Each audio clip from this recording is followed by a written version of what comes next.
blogs are a particular kind of communication. So I'm glad that we have this opportunity to talk through them and try and think about, what it means to write a blog, what it means to sort of take up this commitment of entering a particular kind of communicative space. So I've titled this Building a Blog One Post at a Time, and I'm aware that some of you have already been writing or have attempted to write, and we can talk through some of these issues. But to begin with, what I thought I'd do in this first session is to think through really what does it mean to write a blog? What does a blog mean, right? So let's perhaps start that question. What really makes a blog different? I mean, in some ways, a blog is no different from any other kind of writing. It is the same as writing an article. In some ways, it could be thought of as the same as writing an article, writing an editorial or an op-ed, or writing, let's say, a commentary piece in a journal. So in some ways, we might think, okay, all of these forms are similar to writing a blog. So how do we then think about blogging as a different kind of activity? So I'm not so sure that there is any one way to define a blog, except that when the blogosphere first came into existence, so at a time that we used to call Web 1.0, right? Web 1.0 was not interactive. It was just material that was sent out and we could access it. And then Web 2.0 was when people started being able to write back into the internet in a particular kind of way. So we were able to set up spaces that we ran, create what is now called user-generated content. And one big form that emerged at that time was the blogosphere or the blog. So what I have here on the screen are three very popular blog spaces. So Blogger, of course, was one of the earliest ones, and then WordPress that many of you may be familiar with, and Substack, which is the third icon on the screen, maybe is a newer form. So let me just talk a little bit about the first two. So these were spaces that allowed anybody on the internet to create an account and sort of run their own personal journal. So initially, it was seen as a space for journaling, a space where you could create your own media, write articles that had no gatekeepers. So one of the things about the blog is that it is an online forum that is owned by you, that has no gatekeepers. In the case of a personal blog, and that you can choose to moderate in any way you want. So the blog is really an online journal. That was how it emerged. WordPress and Blogger were two early forms of blogs. Now a lot of people are switching to a slightly, I would say, newer version of the blogosphere, which is Substack. I'm not sure if any of you are familiar with Substack, but Substack is a little bit different from Blogger and WordPress in that it allows you to combine multimedia input. So in the same space, you can have podcasts, you can have your text journal. You can also make it a feed. So people can actually subscribe and receive it in their mailboxes, much like a newsletter. So these are three different ways in which we might think about blogs. And then, of course, there are many other kinds of blogs, which I'll talk about as we go along. So essentially, how do we define a blog? A blog is a form of user-generated content on the internet that allows for periodic updation of material, and it can range from entirely personal to extremely professional.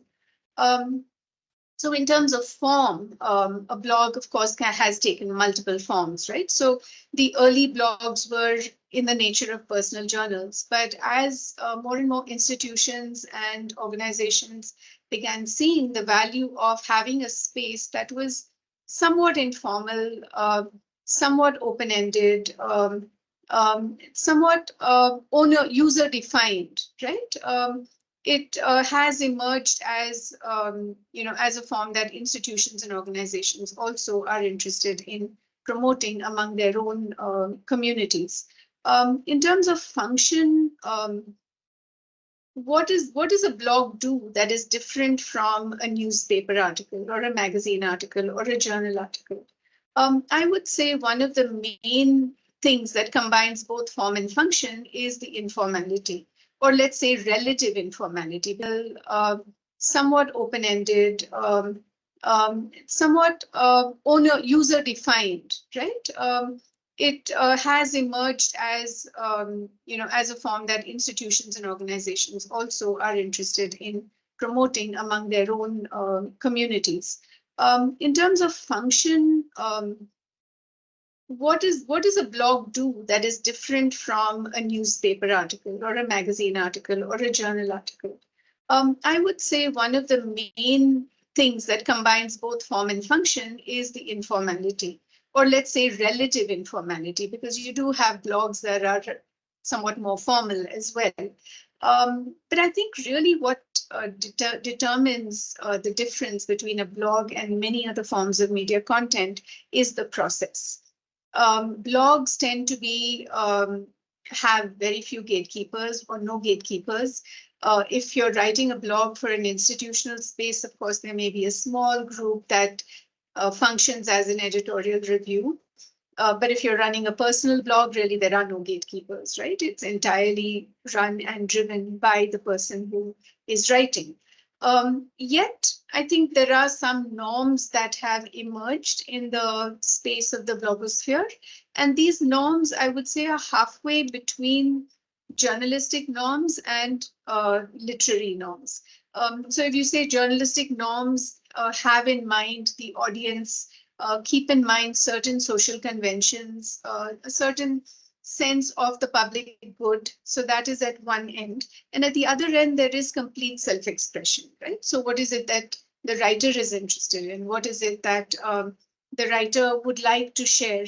So that's at the other end. So between those, I think, is the space where blog norms have emerged. So yes, a blog is a personal journal. It is something that is driven by one's own interests and passions and motivations, but it's also something that keeps in mind a public audience. So it's not entirely the same as writing a journal where you're not at all worried about audience. You do know that there is an audience, and very often there is an audience that is even more critical and even more engaged than a journalistic piece might be. So keeping that in mind, a blog, I think, has to follow certain norms of decency, certain norms of language use, and attention to audience needs, while not having any sort of firm rule book, right? So this actually makes it quite difficult to decide what a blog is and what isn't. But I think all of us consume content, and as we consume content, we also begin to understand, what we should and shouldn't do in terms of blog writing. So if we come back to the group that we have here, and think about, why even blog, right? When one can maintain a personal journal, one can perhaps contribute to newspapers and magazines and journals. Why do we need to blog? And that's a question that each of us may have different answers to. But I think it's something that we really should think about, right? Why should we write at all is, of course, a bigger question, and I will come to that. But why should we blog is a very particular question, and I think each of us may have different motivations, and we do need to think about those motivations. Is it something that is being expected of us within the organization that we are in? Is it something that we feel we want to do because it offers a space that is not quite a journal article? You know how a journal article takes a lot of time, and if it's a collaborative piece, it has a whole journey that it has to go through of approvals, of critique and counter critique and rewriting. And we don't have that kind of a pressure when we write a blog, right? So That may be one reason why there are issues that we feel strongly about, or experiences that we have that we'd like to share that don't quite fit into these other more formal types of writing. So why we should write is, of course, a very personal decision, but it can also be a professionally determined decision. And I'll talk a little bit about that as we go forward. So then what do we write about, right? So of course, if it's a personal blog, and just to give you a little bit of insight into how I've approached it, so I tend to be an early adopter. So I started blogging right after Blogger was introduced way back in the early 2000s. And mid 2000s, I would say. And so then I decided that I needed to have at least two different blogs. One which was completely a personal, insights that were derived from personal experience. I would say I call it the political in the personal, and my blog is called What Are Words Worth? So that was a very personal blog, but with an eye to what kind of insights can I gain from the personal that are worthwhile sharing with others. But then I also started another blog that had more to do with my area of academic interest, which is technology and society.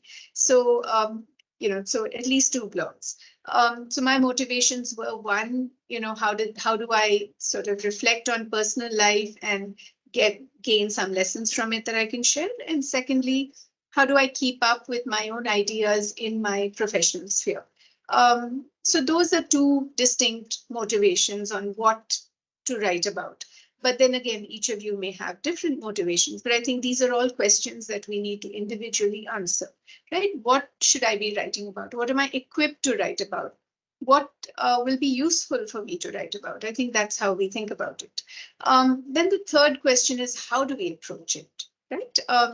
What sort of position am I going to take? Am I going to take the position of an explorer? Am I going to take the position of an expert or somebody who has deep knowledge of this? Or am I just going to engage in personal reflection? So again, these are approaches that we need to clarify to ourselves. Then the fourth question that I have here, who are we talking to? This is something that I think helps us really as we begin to write. Are you talking to peers? Are you talking to students? Are you talking to an interdisciplinary audience? Are you talking to policymakers? Are you talking to the general public? Now, general public is a very wide net. And so it still helps us to think about what sector or what particular group within that general do we want to address ourselves to. And as we go forward, it'll become clear why it's so important for us to think about this audience and, have it in our heads who this person is that I'm addressing myself to.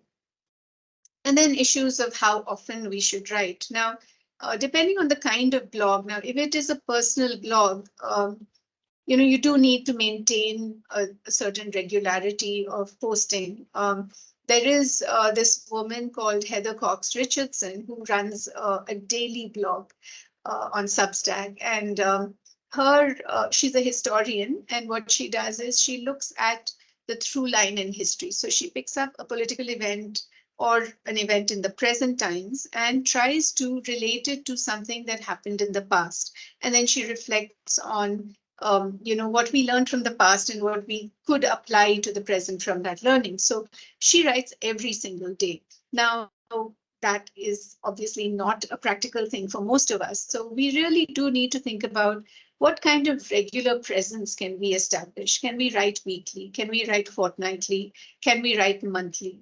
Or do we not want to tie ourselves down to any kind of regularity? Now, that too is a possibility. And, if you have a collaborative blog, it's possible that you can work out a routine where, somebody is writing every week. So the blog itself is, has a regular feed, but no one person is responsible for writing, on a regular basis. So I think regularity is something we do need to think about, because in all media, how often you are seen does make a difference in terms of how you are seen and what kind of following you're able to generate. Um, and finally, where should we publish? Now, this may or may not be a decision for Some of you, if you're writing within an organizational space, you may have a blog already that is running and you are just contributing to that. But if you have aspirations of setting up your own blog, then you may want to think about the different platforms that are available. Do you want to set up your own website and have a feed on it? Or do you want to use Blogger or WordPress to set up your blogs? Now, they're very easy interfaces, so those may be easy ways to start. Or, of course, Substack.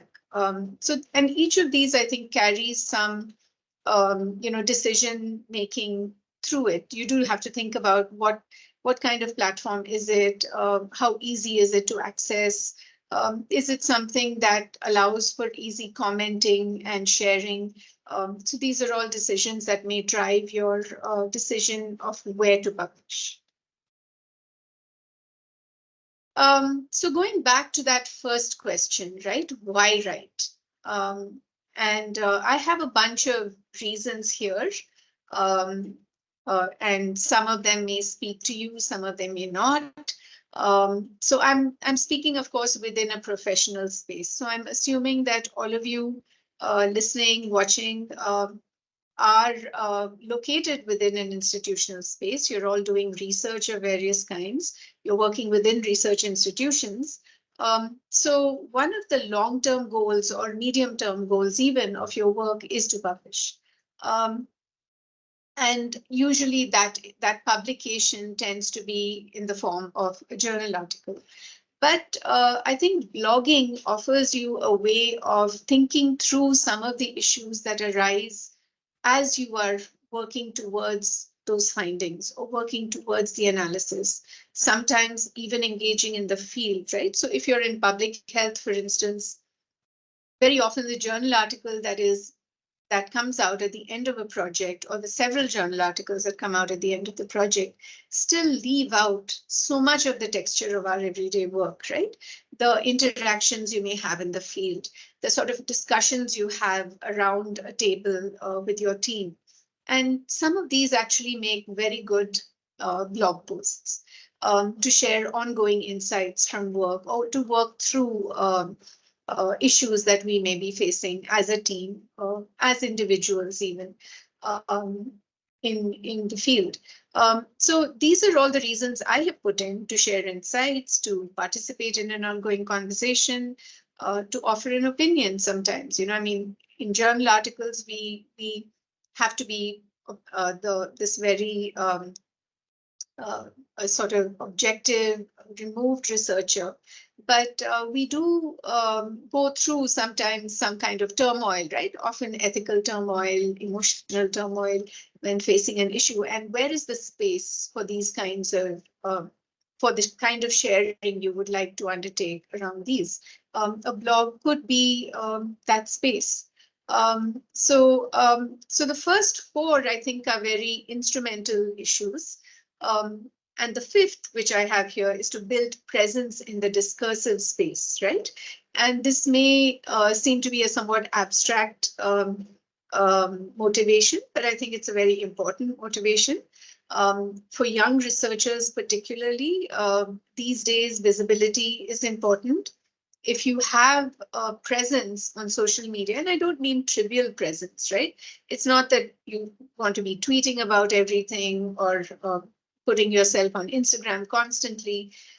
That's not the kind of presence I mean, but I mean a serious discursive presence in the online space. And I think this gets noticed. So if you write over time around particular issues, if you think back to COVID times and the sort of names we remember from that time of people we could trust, people who were offering sane advice that seemed to emerge from research insights, from a sort of deliberation.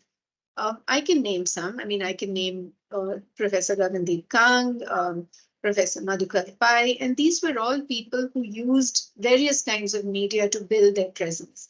Now, you might argue that these are people who are already visible because of their research expertise. But we also found in that time that there were many young people who were doing independent analysis of data sets that were being made publicly available. And very often what they were doing was blogging about it. So there is this one data journalist that I used to follow regularly at that time, Rukmini, who was both running a blog and doing a podcast, very short podcast. And every week she would ask a question that could be addressed by the data. And her blogs were on Medium. She used the forum Medium, were extremely insightful and easy to access. So, and she built up a considerable presence, at least among people who are trying to understand the data around COVID, trying to understand what it meant on a day-to-day basis, and so on. So, how do you enter this discourse around the area that you work in? And blogging could be one way to do that. So yeah, I just want to know if anyone else had any other ideas or any other reasons they may want to share. Um, and or you can think about it and come back to it at the end. Yeah. So yeah, so just think about what are your personal motivations to write. And this has to be a motivation that sustains you over your journey of writing. So yeah, so as I said, many reasons why we blog, but I think this is as good a reason as any that we have up here on the screen. And this is actually an excellent book that I would recommend, Science Blogging: The Essential Guide. It's not a very new book, but I think the lessons in it are great because the contributors really come from the space of science writing and particularly science blogging. So as they say, the point of blogging is to get people talking about science, thinking about science, caring about science. It's all about teaching and about injecting your personality, your passions, and your reasons for loving science or public health, as the case may be, into online content that educates and inspires. And I would say educates, inspires, and causes people to reflect as well, right? So I think this is really what you want to do with your blogging. And this is a question that you have to ask yourself as you look back at what you write and rewrite it, edit it. Are you doing this? Are you writing it in a way that allows people to get a glimpse of your personality, why you feel so strongly about this, and does it get them to think, right? So it may be useful for you to keep coming back to these questions as you reflect on your own writing. So I'm pulling back now a little bit to go back to that question of why write.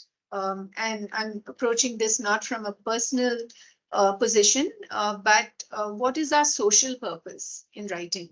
And I think while this slide talks about academic writing and academic research from a broader perspective, I think blogging very neatly fits into this same framework, right? So many of us are working in institutions that have a public mission. And of course, if you're working in public health, by default, your work has a public mission.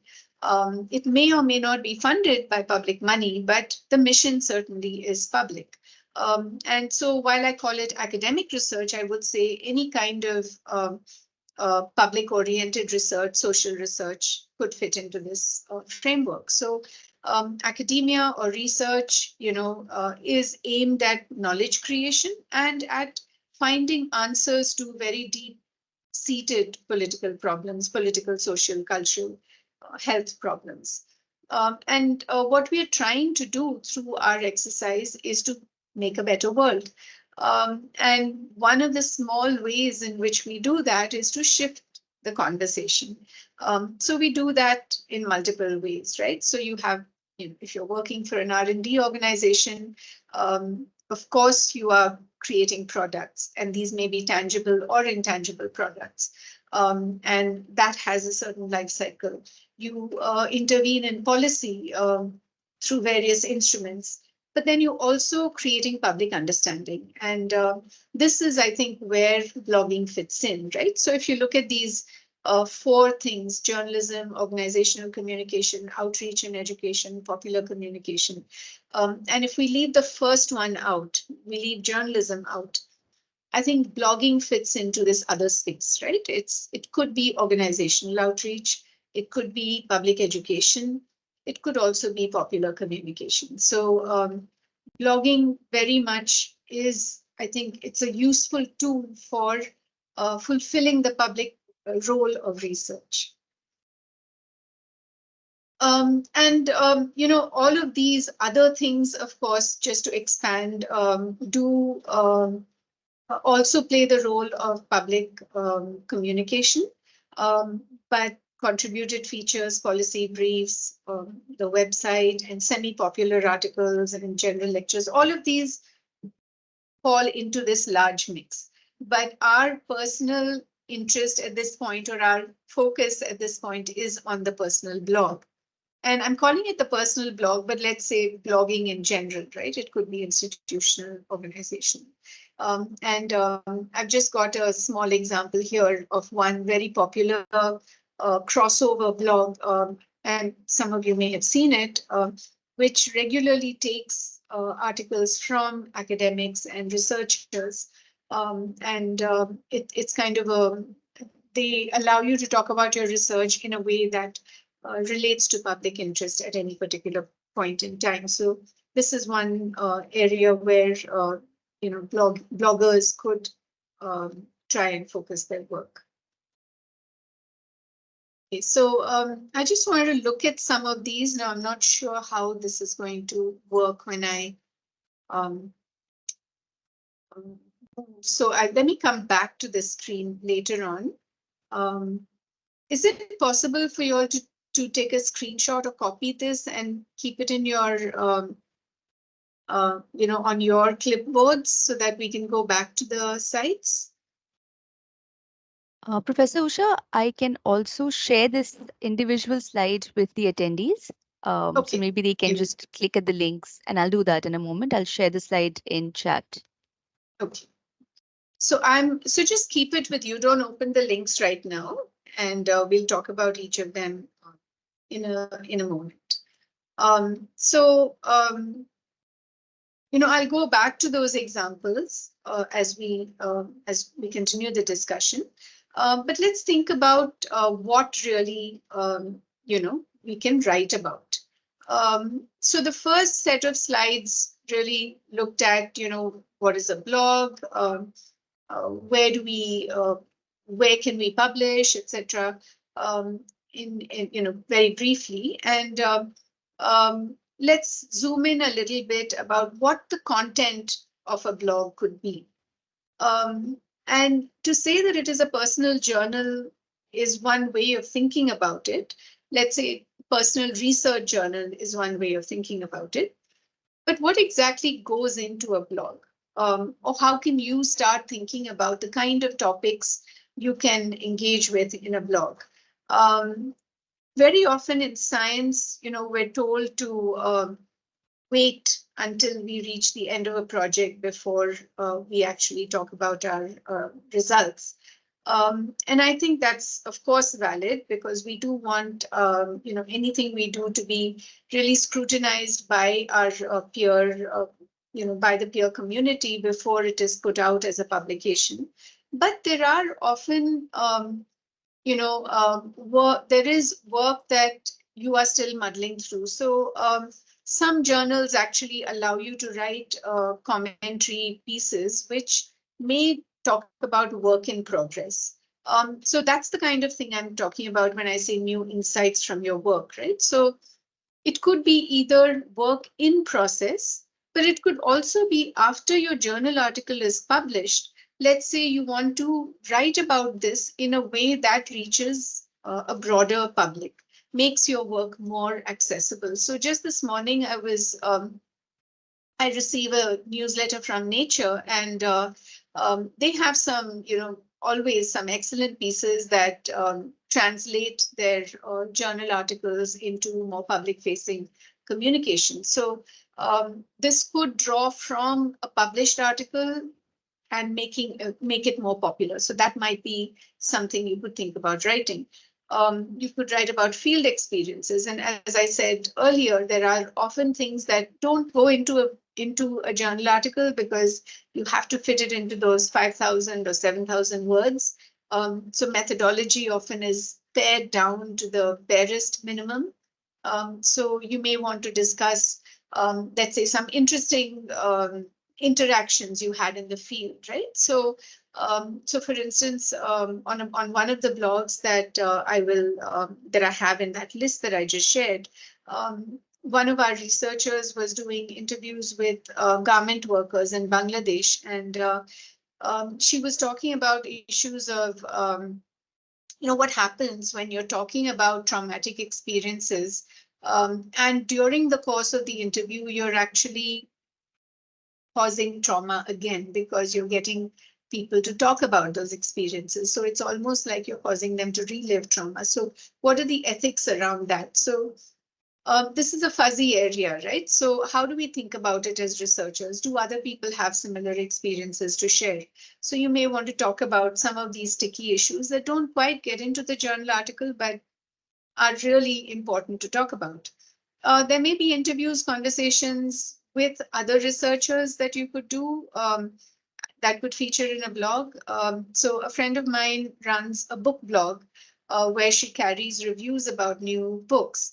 But from time to time, she also will have interviews with writers and publish those as well. So they're nice little exchanges that you can feature in a blog. You can talk about more macro issues, and I think this is something that a lot of people really find interesting. There's a very interesting site called Doing Sociology, which is run by sociology scholars and young researchers. And what they do is they have an ongoing blog that talks about the politics of research, the politics of publishing, what happens at conferences, how important it is to network, how do you network? So all of these things could be possible topics. And of course, interdisciplinary dialogues, right? So a blog is a space that should be, I think, a more open, have more open boundaries. So open boundaries or have porous boundaries. So you must be able to relate to reach people who may not read the journal in which your original article is published. Um, and then, of course, work through an issue. This is, of course, has an overlap with politics and culture of research and field experiences. So it's a space where you can air or think aloud through text. And finally, self-expression. I mean, obviously, self-expression runs through all of these because you are writing about these things from a very particular position. And that is what makes the blog and your blog particularly unique. Um, so how does one get started? Um, I think it was Ernest Hemingway who said that, writing is extremely difficult, and what you do is open a page and then bleed. And it is difficult, even for people who are seasoned writers. Every article is a struggle, and you have to commit to it. And as Ed Yong, who's this amazing science writer, he writes for the Atlantic, and he has a few books as well. He says blogging is a marathon, not a sprint. The more you write, the better you get at it. And I think anyone will tell you that. Anyone who writes for a living or anyone who writes as an important part of their professional life. And so, in the last slide, we talked about what you should write about. And I think all of us should start with the things that we feel really strongly about. There is writing that you want to do or topics that you want to write about, and there are topics that you should write about. And sometimes the should doesn't really inspire you. You know that it's important and you have to write, but maybe you can put that off until you build your writing muscle. So maybe initially you should write about things that you're already inspired by, that really get you going. So that should be what you start with. And then you can go on to, as you develop your voice and as you develop an ease with writing, you take on the more difficult should topics. What tone should you take? You should take a tone that comes naturally to you. I would say you should not assume a tone that is not your own, which also means you should use language that comes naturally to you. You shouldn't be using impressive words and phrases just because it impresses. You should take a tone that is easy, that is conversational, that is lucid, that is natural to you. I think that is something that we really need to remember. And many of us are not, we're writing in a language that is not our native language, right? So if you're writing in English, of course, for some of us, English may be equivalent to a first language, but for many of us, it is the second language, second or third language we've learned. So adopting a natural tone in this third language sometimes is not that easy a task. And Yeah, so that's a complicated thing. And very often we think in our native tongue and then we write in English, and that brings in a certain um, a sort of awkwardness to the writing. But as you keep writing and as you keep reading, actually, you will find the tone that is most natural to you. So should you write long form, short form? Of course, in a blog, there is no strict word limit. Some organizational blogs will ask that you restrict yourself to a certain word limit. So I've just been asked to write a piece for a certain institutional blog, and they have said 1,200 words. So initially, 1,200 words may seem too little, right, for a complex topic, but that's the challenge. You really don't want to subject a reader to, 10,000 words on a blog. And increasingly, you find, if any of you have read Medium or any other blog, it'll usually say, 6-minute read or 10-minute read or 3-minute read. And very often people make a decision to read or not based on that time that they've been asked to commit. So, of course, there is no rule. You should take as many words as a particular topic deserves or requires. But at the same time, you should also be able to write about that particular topic in a nested form.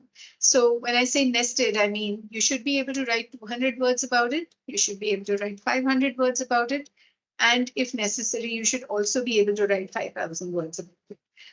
But a blog typically, I would say, would range between 500 words and 1,500 words. I think that's a good, word range to work within.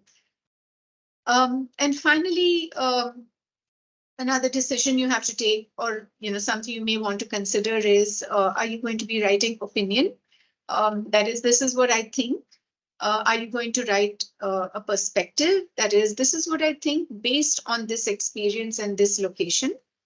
Or are you going to keep it completely factual and only report on data that you have found, etc. So each of these has its place, and it's a decision you have to make even before you start writing, right? So what am I going to write about? What is the tone I'm going to take? How long is my piece going to be? And what is the style I'm going to adopt? Or what is the form I'm going to adopt? Is it going to be opening up a discussion from a particular perspective? Is it going to be a reportage about a certain set of facts? So that's how you think through it. So as we get into this, it's very clear that a lot of what we have to do is in our heads, right? Even before we start writing, we need to start answering a lot of these questions. So yes, so the first step, once you've decided this is what I'm going to write about, this is, the tone I'm going to take, a lot of that you may have to revisit, of course, once you ask who is your audience. And I think it helps to have a very particular audience in mind, because that helps you decide the level at which you're going to write, how detailed you need to get, how much background you need to provide. So let's say the reader is, your average science student in 11th, 12th high school, right? And the reason you're writing this is because you want them to think about your particular area as a possible career option.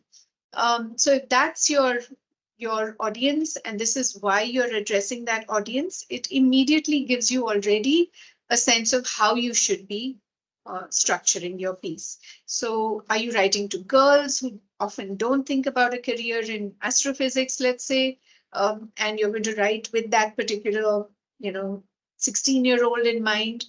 Or are you going to be writing for a parent who is worried about, how to diagnose developmental delays in their 5-year-old?